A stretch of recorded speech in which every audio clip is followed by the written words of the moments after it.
Esta mañana quiero que pensemos un poco en lo que es el valor estratégico de la oración. En cualquier tipo de lucha o de conflicto, siempre son importantes las estrategias para poder lograr metas, para poder lograr triunfos, para poder lograr victorias. Las estrategias son sumamente importantes cuando se trata de enfrentar algo que implica un conflicto y alcanzar una meta. Voy a pedirles que miren conmigo en sus Biblias en el Evangelio de Mateo, en el capítulo 26. Capítulo 26, los versículos desde el 36 hasta el 46. Allí dice así la palabra del Señor. Entonces llegó Jesús con ellos a un lugar que se llama Getsemaní y dijo a sus discípulos: sentaos aquí entre tanto que voy allí y oro. Y tomando a Pedro y a los dos hijos de Zebedeo, comenzó a entristecerse y a angustiarse en gran manera. Entonces Jesús les dijo: mi alma está muy triste hasta la muerte. Quedaos aquí y velad conmigo. Yendo un poco adelante, se postró sobre su rostro, orando y diciendo: Padre mío, si es posible, pase de mí esta copa, pero no sea como yo quiero, sino como tú. Volvió luego a sus discípulos y los halló durmiendo y dijo a Pedro: ¿así que no habéis podido velar conmigo una hora? Velad y orad para que no entréis en tentación. El espíritu a la verdad está dispuesto, pero la carne es débil. Otra vez fue y oró por segunda vez, diciendo: Padre mío, si no puede pasar de mí esta copa sin que yo la beba, hágase tu voluntad. Volvió otra vez y los halló durmiendo, porque los ojos de ellos estaban cargados de sueño. Y dejándolos, se fue de nuevo y oró por tercera vez, diciendo las mismas palabras. Entonces se acercó a sus discípulos y les dijo: dormid ya y descansad. Ha llegado la hora y el Hijo del Hombre es entregado en manos de pecadores. Levantaos, vamos, ved, se acerca el que me entrega. Dios bueno, gracias por tener palabra para nosotros hoy. Y gracias porque tu palabra siempre llega a nuestras vidas en los momentos en que la necesitamos. Gracias, Dios, porque tu palabra siempre nos alienta. Así también tu palabra igualmente nos corrige. Tu palabra nos guía. Tu palabra nos ayuda a aprender y a crecer. Y nos ayuda a comprender nuestras propias experiencias y nuestras propias vivencias. Habla por tu palabra a nuestras vidas y a las vidas de todos los que en esta mañana están siguiendo este culto. Habla, Padre, tu palabra y ministrala en nuestras vidas y en nuestros corazones. Te lo rogamos en el nombre de Jesús. Amén y amén. Durante su ministerio, Jesús tuvo grandes momentos de prueba. Si nosotros estudiamos la vida de Jesús tal y como se la describe en los evangelios, nos encontraremos con que Jesús tuvo grandes momentos de prueba. Al comienzo mismo de su ministerio, por ejemplo, después de que fue bautizado, Lucas nos dice que Satanás lo atacó con fuertes tentaciones, en el sentido de que Jesús fue, desde la perspectiva del Evangelio, fue en alguna manera tentado a hacer las cosas, ¿verdad?, a la manera de él y no a la manera de Dios. Satanás lo atacó con fuertes tentaciones. Ahora, en el relato que acabamos de leer, Jesús está al final de su ministerio y otra vez está ante una prueba de grandes, muy grandes dimensiones. Aquí dice que Jesús está en Getsemaní y ese Getsemaní viene a ser, digamos, para Jesús una experiencia sumamente grande en lo que atañe a una seria decisión que tiene que tomar en lo más profundo de su corazón. Getsemaní era una especie de finca y en esa finca había una procesadora de aceite de olivo y obviamente había algún tipo de molino en el cual se molía el grano para extraer el aceite. Nosotros pudiéramos decir que ese Getsemaní viene a ser la experiencia en la que Jesús es molido prácticamente para extraer de él una decisión, un rendimiento de su vida de una manera total a la voluntad del Padre para enfrentar lo que se avecinaba con respecto a su pasión y a su muerte. Jesús, dice aquí el texto, estaba triste y angustiado en gran manera. Dice el versículo 37. Estaba triste y angustiado en gran manera. Si nosotros observamos bien, Jesús necesitaba ajustar su actitud a lo que él sabía que vendría. Por eso en el versículo 39 dice que fue y se postró sobre su rostro orando y diciendo: Padre mío, si es posible, pase de mí esta copa. Jesús necesitaba ajustar su actitud a lo que él sabía que vendría. Así que ese era el problema, lo que vendría, lo que Jesús sabía que vendría inevitablemente. Y para hacer ese ajuste entre hacer las cosas a la manera de Dios o hacerlas de otra manera. Y para eso que vendría, Jesús sabía, y lo demuestra con su ejemplo, que era necesario poner en práctica la única y más valiosa estrategia para enfrentar esa lucha, que era la de disponerse en oración. El punto es que lo que Jesús se había propuesto con tanto esmero durante un poco más de 3 años tenía que ser llevado hasta el final, tal y como le había sido encomendado, como él muchas veces lo dijo, por su Padre al enviarlo a la tierra. Entonces miremos aquí a la luz de eso 3 cosas que nos ayudarán a comprender y sobre todo a encontrar el valor y la relevancia que tiene en estos momentos la oración como recurso estratégico en medio del conflicto. Lo que esta narrativa nos enseña es que la oración es valiosa inmensamente en ese sentido. La oración es una valiosa estrategia en cualquier tipo de conflicto y quizás con mayor razón hoy en las circunstancias en las que estamos. Miremos primero que todo a Jesús y el conflicto. Jesús y el conflicto. Lo que Mateo narra con tanto lujo de detalles nos describe a un Jesús que nunca escapó completamente al conflicto. Jesús estaba aquí, según lo describe Mateo, estaba en un conflicto.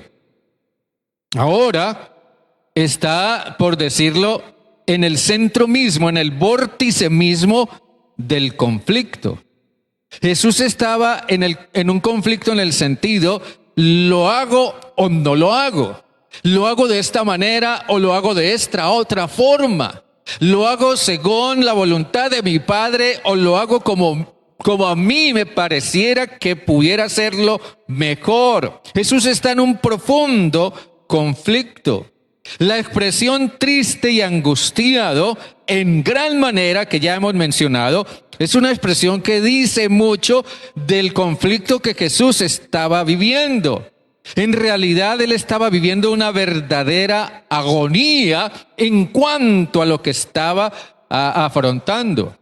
Porque asumir el pecado humano y enfrentar el juicio de Dios en la cruz por nosotros, por la humanidad entera, no dejó de representar para Jesús un profundo conflicto. Escribiendo a los Corintios, el apóstol Pablo les decía, en primera a los Corintios, en el capítulo 5, en el versículo 21, segunda a los Corintios 5, 21, allí decía el apóstol Pablo, al que no conoció pecado, por nosotros lo hizo pecado, para que nosotros seamos justicia de Dios en él. Piense usted en sus propios conflictos. El conflicto, la crisis, las circunstancias difíciles, las decisiones difíciles son parte inevitable de la vida. Y lo que encontramos aquí es que Jesús nos enseña cómo afrontar esos conflictos. Observen que aquí la narración comienza diciendo que Jesús llegó con ellos, o sea, con sus discípulos, a un lugar que se llama Getsemaní, dice el versículo 36. Llegó con ellos a un lugar que se llama Getsemaní. Nosotros somos personas que hace años, hace tiempo, en alguna manera, todos quizás en una forma muy diferente en cuanto a tiempo, pero llevamos mucho tiempo siguiendo al Señor.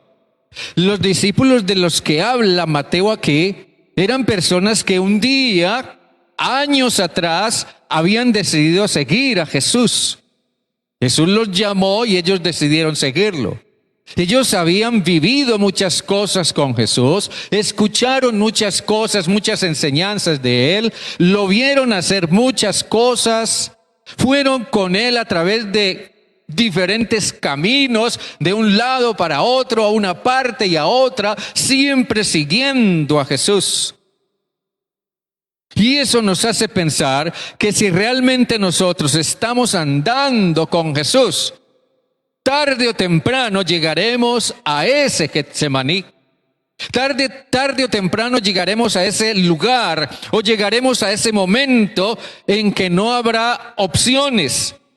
Tarde o temprano llegaremos a ese lugar, a ese momento, a ese Getsemaní en el que tendremos que hacer grandes ajustes en nuestra fe, en nuestro corazón, en nuestra vida. Tarde o temprano llegaremos a ese lugar o a ese momento en el que tendremos que tomar grandes decisiones, en el que muchas veces lo único que nos quedará será esperar y depender absolutamente de Dios.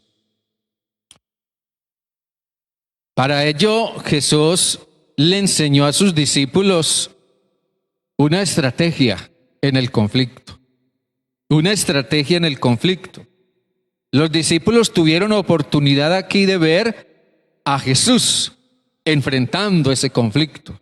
Porque Jesús dice que cuando llegó con ellos a Getsemaní les dijo: siéntense aquí, entre tanto que yo voy allí y oro. Y después tomó a Pedro y a los dos hijos de Zebedeo y se los llevó un poco más allá.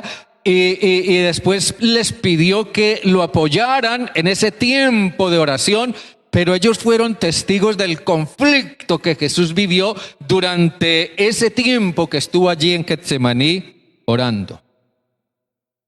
Jesús les estaba dando una enseñanza ejemplar, les estaba dando una estrategia, les estaba mostrando una estrategia en el conflicto. Por eso dice que en el versículo 39, dice que yendo un poco adelante se postró sobre su rostro, orando y diciendo: Padre mío, si es posible, pase de mí esta copa, pero no sea como yo quiero, sino como tú. Piense usted, por ejemplo, en lo que es una estructura. Las estructuras son importantes.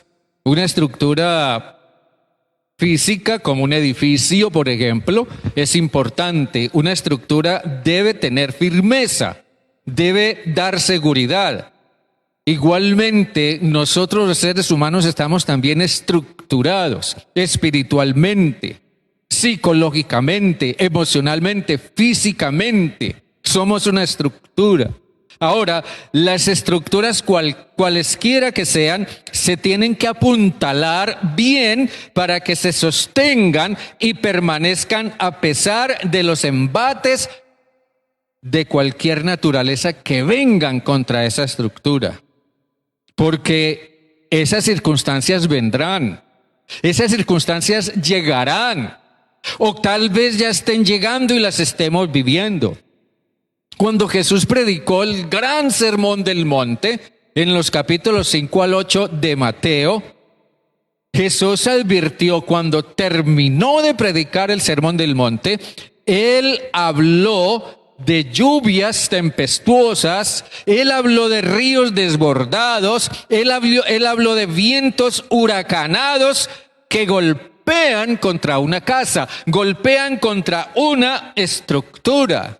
Y Jesús dijo que si esa estructura, si esa casa no ha sido bien cimentada, se vendrá abajo inevitablemente.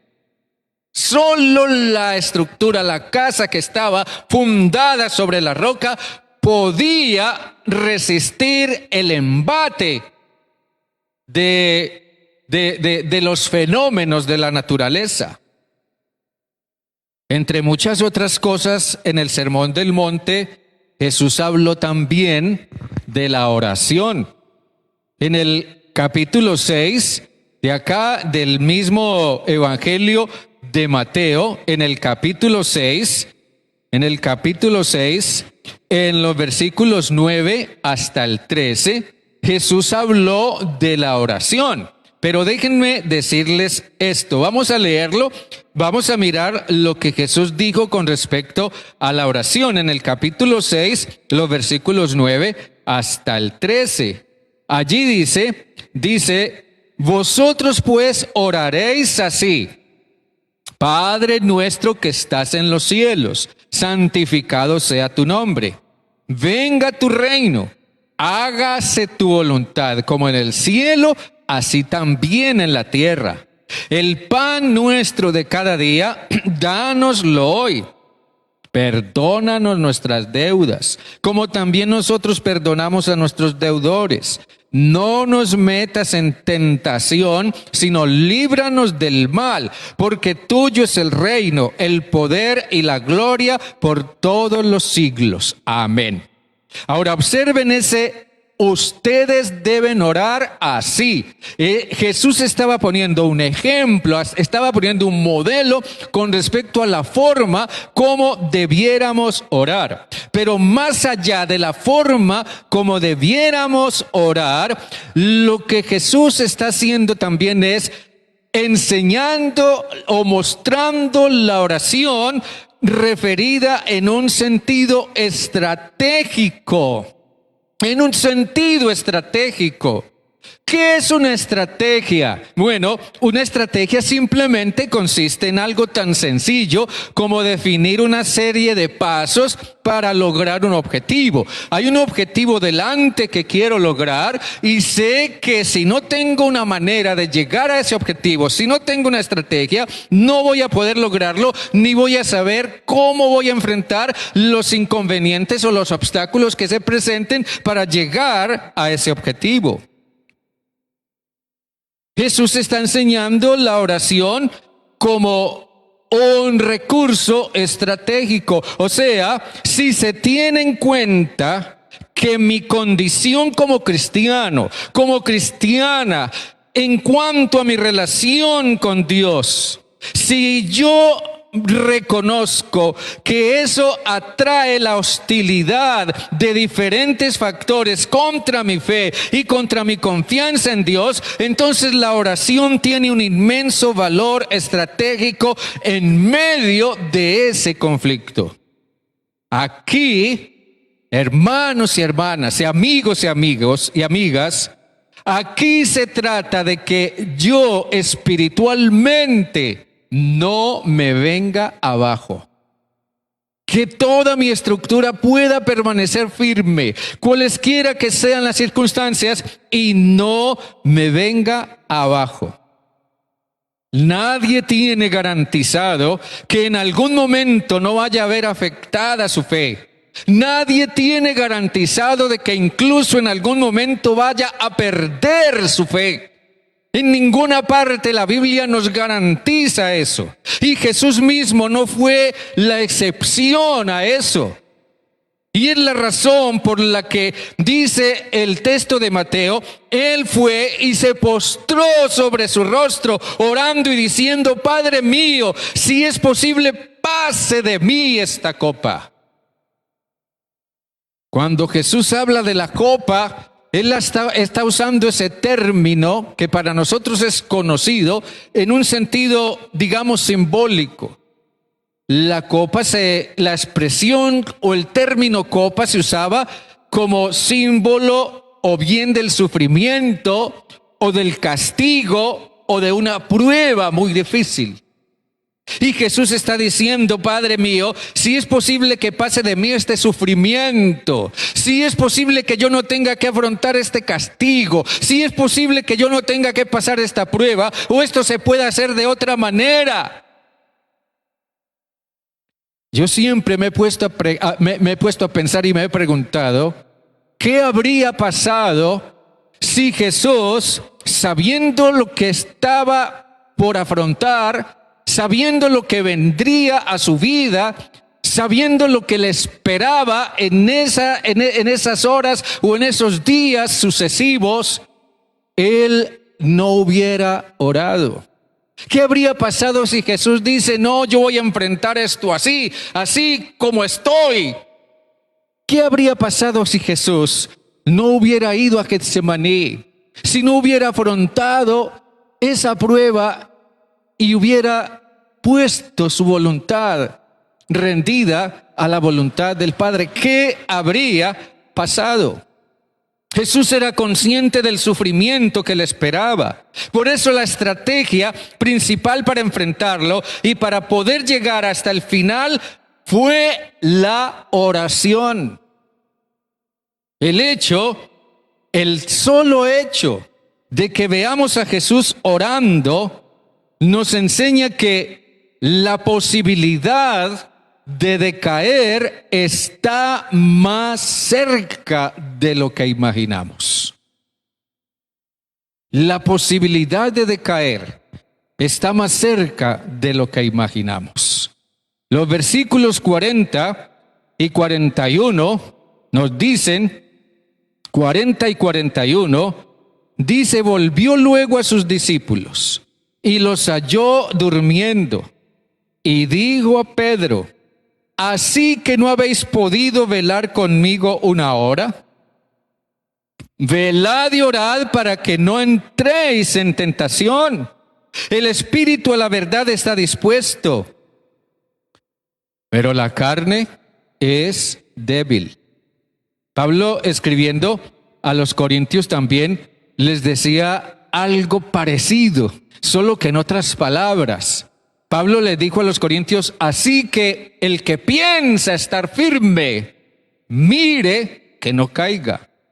Nosotros no debemos pensar que no nos va a llegar el tiempo del conflicto espiritual. No debemos pensar que no nos va a llegar el tiempo del conflicto moral o que no nos va a llegar el tiempo de la crisis de fe. No debemos pensar que podemos afrontar las cosas de una manera autosuficiente, sin buscar la ayuda y el poder de Dios. Observen ustedes esto. Jesús sabía a lo que estaba abocado Pedro, porque Jesús viene aquí, después de orar por un tiempo, viene y encuentra a sus discípulos dormidos, pero dice Mateo que le habló a Pedro. Dice que le habló a Pedro.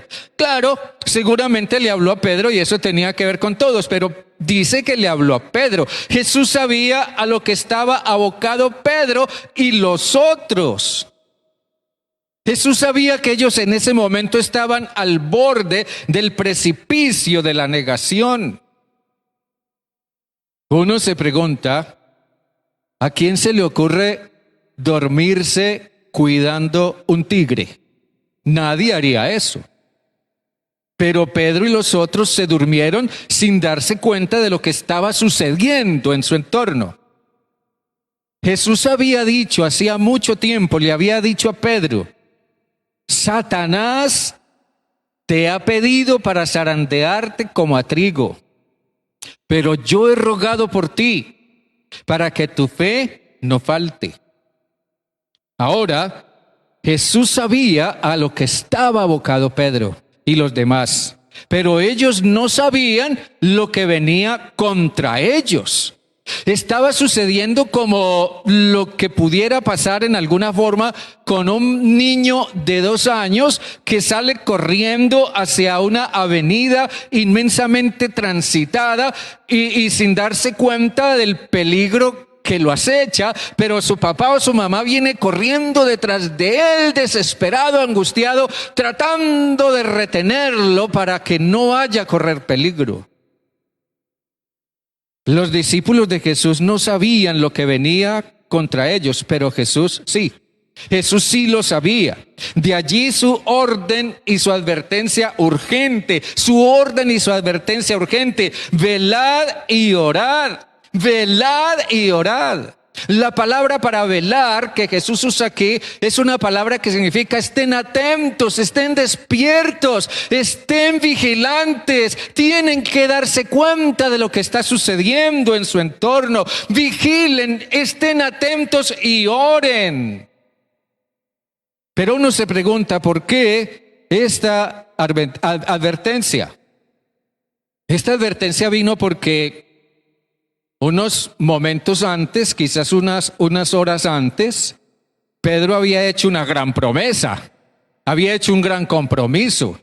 En el versículo 35, por ejemplo, allí mismo del capítulo 26, dice, Pedro le dijo a Jesús, aunque tenga que morir contigo, no te negaré. Miren bien, la promesa que hizo Pedro, aunque tenga que morir contigo, no te negaré. Y todos los discípulos dijeron lo mismo. Pedro hizo una gran promesa y los demás lo secundaron, tal vez alzando su mano. Estamos de acuerdo con Pedro, nosotros también nos comprometemos a eso. Pero ahora, los que prometieron tan fervientemente, tan apasionadamente, tan entusiastamente, están profundamente dormidos. Dice el versículo 40, Jesús vino y los halló durmiendo. Hacer promesas es muy fácil, pero mantenerlas es otra cosa. Uno se pregunta, ¿está bien hacer promesas a Dios? Bueno, todo depende de quién haga la promesa y con qué actitud la haga. No obstante, en el libro del Eclesiastés, el escritor dice, si alguna vez haces promesa a Dios, no tardes en cumplirla, porque Él no se complace en los insensatos. Cumple lo que prometes. Mejor es no prometer que prometer y no cumplir, dice el escritor del libro de Eclesiastés. Entonces, hacer promesas es muy fácil. Hacer promesas y mantenerlas es otra cosa. Es una manera de cumplir las promesas. Entonces, si nosotros nos hemos comprometido a algo con Dios, con el reino de Dios, con seguir a Jesús, con mantenernos fieles al Señor, si nos hemos comprometido a algo de todo corazón, entonces la mejor manera de cumplir ese compromiso o esas promesas es estableciendo la oración como una estrategia continua de combate, porque muchas cosas van a conspirar contra ese propósito y la tentación de faltar a la promesa va a ser siempre muy grande. Fácilmente la vamos a olvidar o tal vez la vamos a postergar. Sí, mañana cumplo la promesa y mañana decimos pasado mañana, y así vamos postergando el cumplimiento de lo que hemos prometido, o tal vez llegado el momento vamos a escabullirnos cuando vemos el compromiso, cuando vemos que la promesa o el compromiso que hicimos implica demasiado o más de lo que nosotros nos imaginábamos cuando nos comprometimos. Nosotros podríamos parafrasear un poco lo que Jesús le dice a sus discípulos aquí en el versículo 40. Podríamos decirlo de esta manera: bueno, ¿ustedes están conmigo o no? ¿Sí han entendido de qué se trata esto? ¿Qué es lo que a ustedes, o mejor, qué es lo que ustedes aspiran realmente como seguidores de Jesús? ¿O a dónde se fue la promesa de hace un rato? El hecho es que cuando más atentos debían estar, se durmieron. O sea, se desconectaron de la realidad que los rodeaba. No entendieron que ese era momento de hacer un gran ajuste en su vida. Y antes del amanecer, ese descuido les cobró caro. Sí, Pedro hizo una gran promesa y los demás también lo apoyaron y se comprometieron con Jesús. Pero menos de 2 horas después, ya ellos estaban comenzando a fallar a su promesa, quedándose dormidos. Y las consecuencias que eso les trajo fueron realmente desastrosas, porque menos de 2 horas después de eso,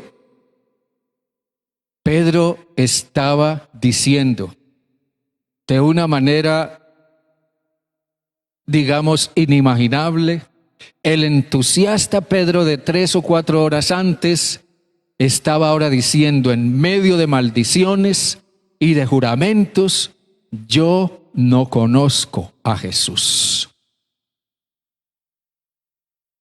El conflicto siempre se opone al compromiso que hicimos. Y el conflicto, cuando se presenta, nos desubica, nos hace dudar, nos desilusiona. Los discípulos se comprometieron, sí, pero observen esto: ellos se comprometieron con la idea que tenían de Jesús. Ellos se comprometieron con el gran rey que imaginaban que era Jesús. Ahora ellos no pueden comprender por qué ese rey que ellos se imaginaban está triste y angustiado. Y lo escuchan decir: Padre, líbrame de esto. Ellos se comprometieron con Jesús como ese rey que imaginaban y que esperaban que en algún momento les dijera: tomen sus espadas, tomen sus armas, vamos a organizarnos como un ejército y vamos a enfrentar las cosas tal y como están en este momento. Eso era lo que ellos esperaban. Pero cuando vieron que ese rey con el que se habían comprometido mostró una actitud diferente, eso representó para ellos un profundo conflicto y se desilusionaron. Por eso Lucas es el único que dice que cuando Jesús vino para ver cómo estaban, después de que él oró durante un rato, vino para ver cómo estaban, ellos estaban dormidos. Y después Jesús volvió y siguió orando, y cuando volvió todavía estaban dormidos. Y Lucas dice que estaban dormidos a causa de la tristeza. Y la tristeza es sinónimo de desilusión. Yo recuerdo que leí hace un tiempo en la biografía del famoso predicador evangelista norteamericano Billy Graham, ahora ya en la presencia del Señor hace ya un tiempo, pero cuando Billy Graham comenzó su ministerio como evangelista, él se encontró con un gran conflicto en su vida y en su fe. Porque decía él, llegó al punto en el que encontró que en la Biblia había muchas cosas que él no podía comprender y que le costaba mucho trabajo aceptar. Y sobre todo, predicar acerca de la verdad, del amor, de la gracia de Dios, si en la Biblia había cosas que él no podía comprender ni aceptar y que parecían ser en alguna manera contrarias a lo que él predicaba. Y él tuvo ese conflicto por algún tiempo. Y eso puso a prueba su fe. Pero él dice que en una ocasión, en vista de que ese conflicto no se resolvía así porque sí, y él seguía con su inquietud, con su profunda inquietud, se fue a un lugar desierto y se puso a orar. Y se puso a pedirle al Señor que le diera sabiduría y que le ayudara a comprender. Pero al final de su tiempo de oración, él sintió que el Espíritu Santo lo guiaba y él le dijo a Dios: Señor, hay muchas cosas en tu Biblia, hay muchas cosas en tu palabra que yo no puedo comprender y que me cuesta aceptar. Pero yo voy a creer que tu palabra es verdad, que tu palabra es cierta. Y yo voy a predicar de tu palabra como la verdad que es, aunque haya cosas que hasta ahora o por ahora no pueda comprender. Y desde ese momento, él sintió que una gran carga cayó de encima de sus hombros. Nosotros hoy estamos quizás en un conflicto porque vivimos una situación acerca de la cual no comprendemos muchas cosas, pero que requieren que como Jesús nos postremos delante de Dios y le digamos: Padre, si no puede ser de otra forma, hágase como tú quieres. Hágase tu voluntad. Hermanos y hermanas, no siempre orar hace que los problemas desaparezcan. Jesús oró para que la copa del sufrimiento desapareciera. Pero el Padre le hizo ver que al contrario él debía ir al encuentro de esa copa de sufrimiento. No siempre orar hace que los problemas desaparezcan. Más nos mostrarán más bien que debemos ir al encuentro de los problemas una vez que estos se presentan o si percibimos que van a llegar. Pero con el tiempo vamos dándonos cuenta que de lo que se trata es de someternos a la voluntad de Dios y aprendamos a sobrellevar los problemas.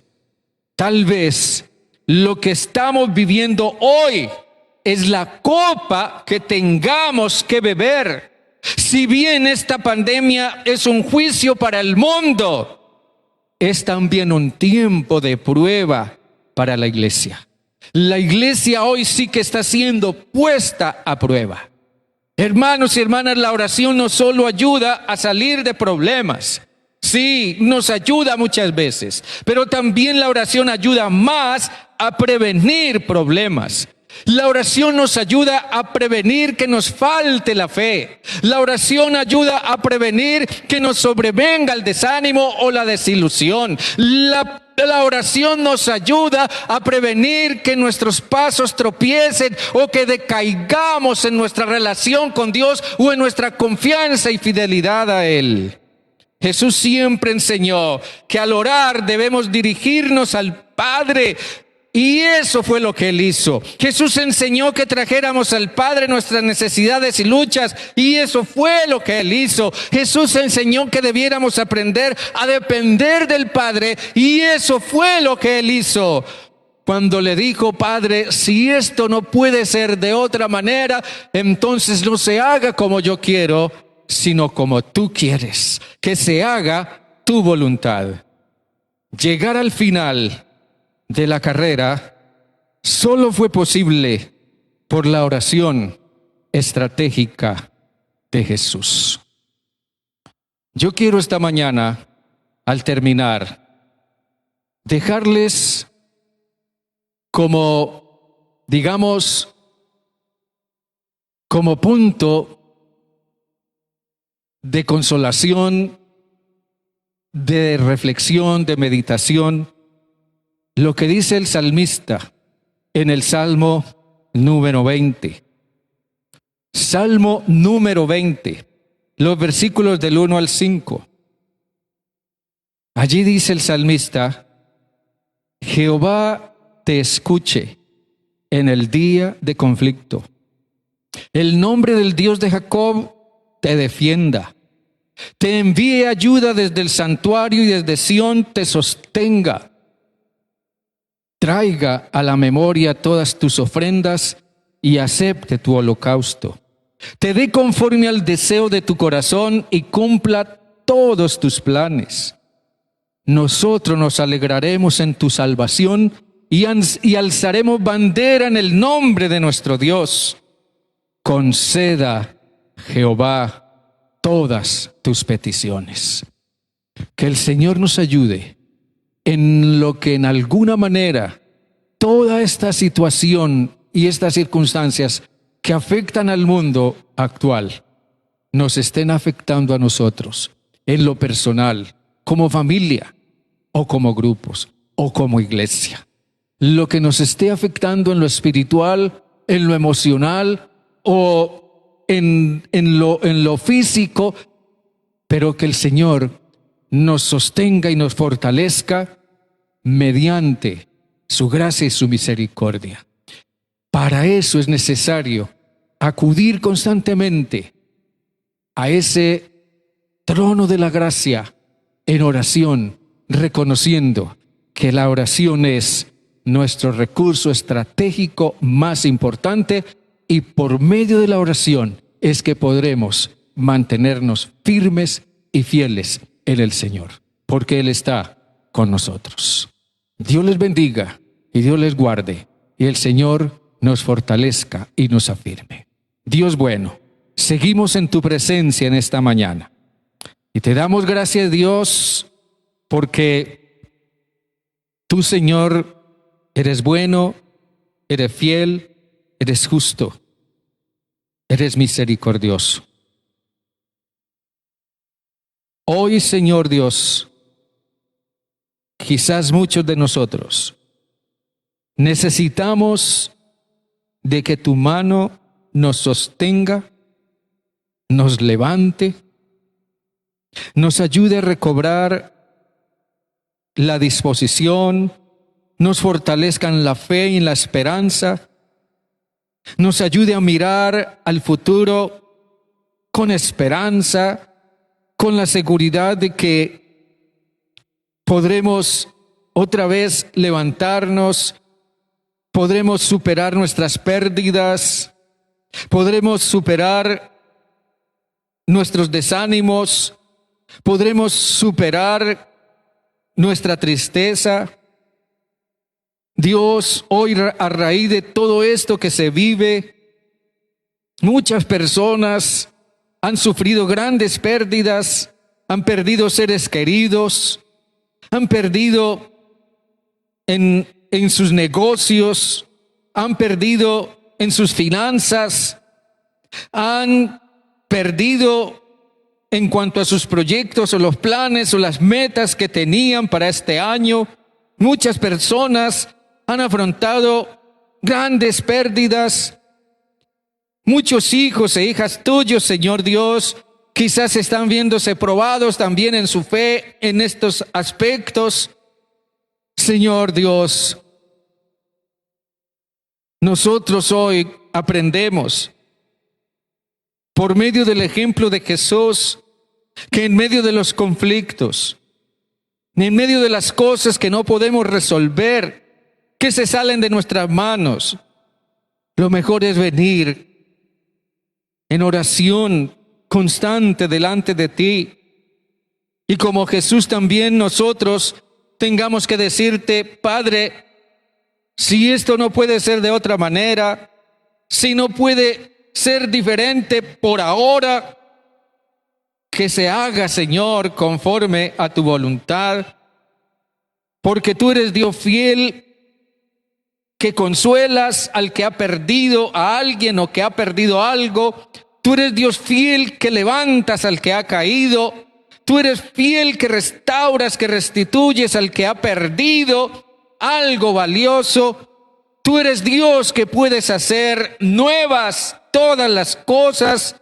Tú eres Dios cuyas misericordias son cada día nuevas y abundantes para con nosotros. Gracias por lo que aprendemos de Jesús. Ayúdanos, Señor Dios, a poner en práctica este principio, porque lo necesitamos hoy como nunca. Padre, gracias por dejarnos la oración como recurso que nos acerca a ti, que nos mantiene en conexión contigo y que nos ayuda a encontrar en ti fortaleza, consolación y esperanza. Padre eterno, gracias por tu amor y tu misericordia. Bendice a todos nuestros hermanos y hermanas de la iglesia, a nuestros familiares, a nuestros seres queridos. Bendice, Señor Dios, a todos. Y Dios, también te rogamos en intercesión por este mundo que tengas misericordia de la humanidad hoy en día, que está siendo o está viéndose bajo el juicio tuyo, porque muchos puedan reconocer eso y volver su corazón hacia ti y mirar a Jesucristo como su Salvador. Señor Dios, guárdanos en este resto del día y llévanos en tu gracia y en tu misericordia. Oramos, Padre, hoy y por siempre en el nombre de Jesús. Amén y amén y amén. Bendiciones para todos.